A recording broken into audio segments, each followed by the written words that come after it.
Pemirsa, kejadian kematian seorang wanita di dalam lift Bandara Kuala Namu menyisakan tanda tanya. Korban ditemukan meninggal terperosok ke bawah lift yang diduga karena pintu lift tidak tertutup. 5 pegawai bandara dicopot dalam kejadian ini dan kita segera tersambung dengan Kepala Ombudsman Wilayah Sumatera Utara, Pak Abi Yadi Siregar. Selamat siang Pak Abi, salam sehat. Selamat siang Bu, insya Allah sehat. Baik, Pak Abi, sebetulnya sudah ada belum penelitian yang dilakukan oleh Ombudsman? Boleh diinfokan Pak, apa hasil penelitian Ombudsman terhadap kelalaian dari Otorita Bandara Kuala Namu atau bagaimana? Ya, kita kemarin kan sidak ke lokasi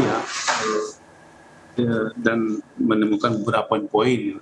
Jadi misalnya kita lihat di observasi kita di kawasan lift itu ya.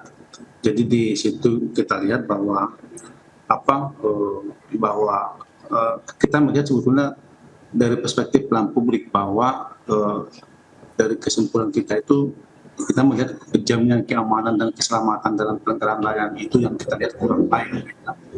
Karena kalau kita lihat dari konstruksi liftnya misalnya, itu lift itu kan itu ada 2 pintu ya. Ketika kita masuk itu pintu keluarnya mestinya itu di depan ya, tapi kemudian yang terjadi adalah si korban itu merasa pintu keluarnya itu adalah di arah yang pintu masuk dia gitu kan.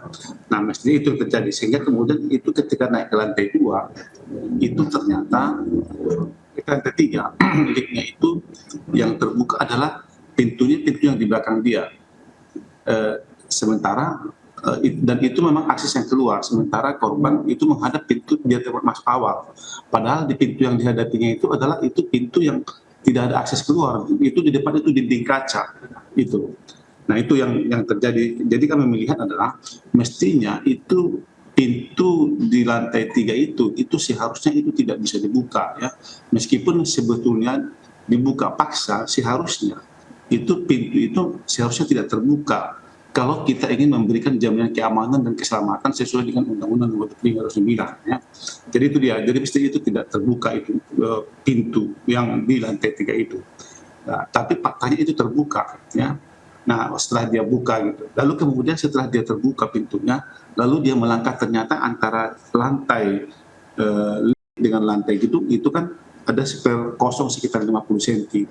Nah ini saya pikir juga menjadi persoalan ya, karena yang sekitar 50 cm ini justru setelah terbuka pintu dia masuk lalu jatuh ke bawah.